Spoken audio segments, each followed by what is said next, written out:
So Okay. let's talk about really quick, pull up the amino acids peptides, because people keep asking about it and they're using them interchangeably, but they're not. And you were mentioning before, one we can have potentially, one we're not there yet. Perfect. Yeah. So Okay. there's Okay. amino acids. So kind of run through Okay. this real quick with us. Okay. Okay. So, what you see on here is when our body is going through surgery, it's a very unique time that the requirement for these building blocks is extremely elevated. It's about 80% more. Why is that? Because, well, let's back up and say, okay, what are amino acids? So think about the vocabulary that we have with our alphabets, right? We got 26 letters, and we can use these 26 letters to create sentences and paragraphs and tell a whole story, okay? And you're only doing that with 26 alphabets.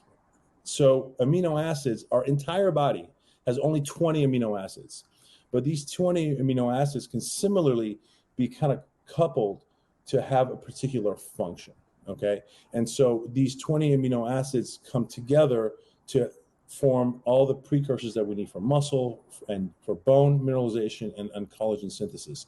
So this is where your body is really requiring these amino acids to produce these things that we are really looking for in a orthopedic surgical recovery. Those are the three variables.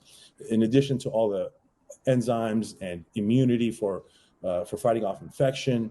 And so there's this demand that's really elevated.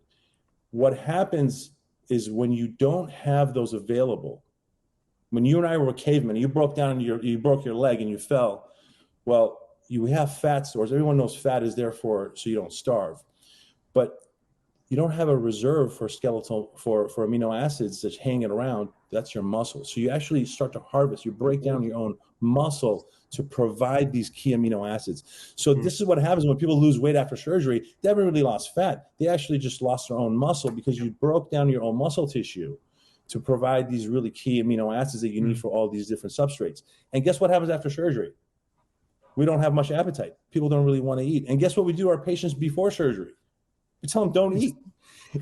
So this is why now you're finally seeing such a change. So our protocol now with the accelerated recovery program, we do carb loading, right? I mean, think would a marathon runner with a jiu-jitsu fighter go into their fight fasted? They're going to do terrible, right? And so if you go into, so guess what? When you go into surgery after overnight fast, our livers have about 120, maybe if you're really well trained, maybe 150 grams of glycogen. After overnight fast, it's almost gone. By the time you hit surgery, you don't have much. So your body says, okay, no problem. I'm just going to go to my muscle, break it down, gluconeogenesis, make new glucose from muscle.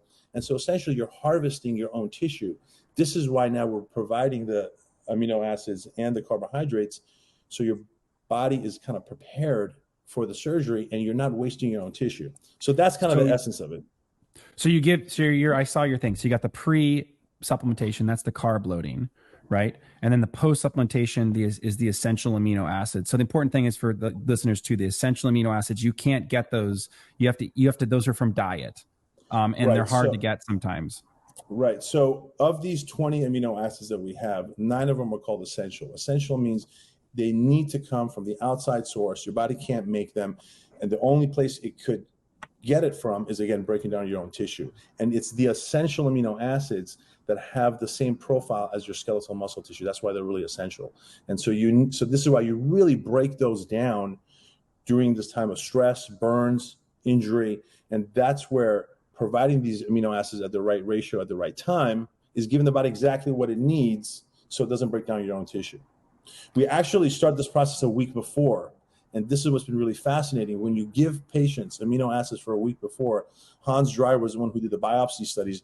They did biopsy studies at the time of total knee arthroplasty. They took muscle tissue at the time of surgery on these patients who were supplemented for a week prior, and they found that regenerative tissue in the muscle, they're called satellite cells, these are stem cells, they actually got higher in number, which then led to having a quicker recovery. So it's really fascinating to see there's a cellular mechanism and the rationale for why you're supplementing. So